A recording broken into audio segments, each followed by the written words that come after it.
स्थैर्य, फलटणकरांचं हक्काचं व्यासपीठ।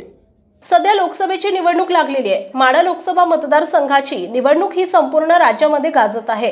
हे होत असताना फलटण तालुक्यातून जास्तीत जास्त मताधिक्य मिळवण्यासाठी खासदार रणजितसिंह नाईक निंबाळकर यांनी कंबर कसली असल्याचं दिसून येत आहे। यामध्ये खासदार रणजितसिंह नाईक निंबाळकर यांच्याकडून फलटण नगर परिषदेच्या आजी माजी नगराध्यक्ष, उपनगराध्यक्ष, विविध समित्यांचे सभापती आणि नगरसेवक यांच्याशी कॉन्टॅक्ट करत असल्याचं दिसून येत आहे।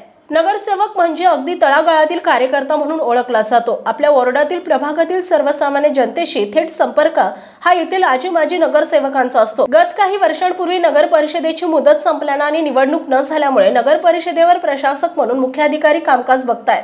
हे सर्व होत असताना सर्वसामान्य नागरिकांची कामे मार्गी लावण्यासाठी आजी माजी नगरसेवक नेहमीच कार्यरत असतात। याचाच फायदा लोकसभा निवडणुकीत घेण्यासाठी खासदार रणजितसिंह नाईक निंबाळकर यांच्याकडून आजी माजी नगरसेवकांना थेट संपर्क केला जातोय।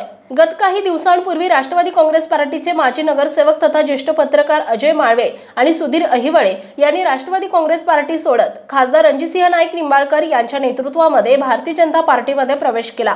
आगामी काळात त्यांच्या मागोमाग कोण प्रवेश करणार की पडद्यामागून मदत करणार हे पाहणं आता महत्त्वाचं ठरणार आहे। लोकसभा निवडणुकीमध्ये फलटण शहरातून जास्तीत जास्त मताधिक्य मिळवण्यासाठी खासदार रणजितसिंह नाईक निंबाळकर यांच्याकडून विशेष लक्ष दिलं गेलं असल्याची चर्चा सध्या फलटण शहरामध्ये सुरू आहे। आपल्या परिसरातील ताज्या आणि महत्त्वाच्या बातम्या पाहण्यासाठी स्थैर्य न्यूज चॅनलला YouTube वर सबस्क्राइब करा आणि बेल आयकॉन प्रेस करा।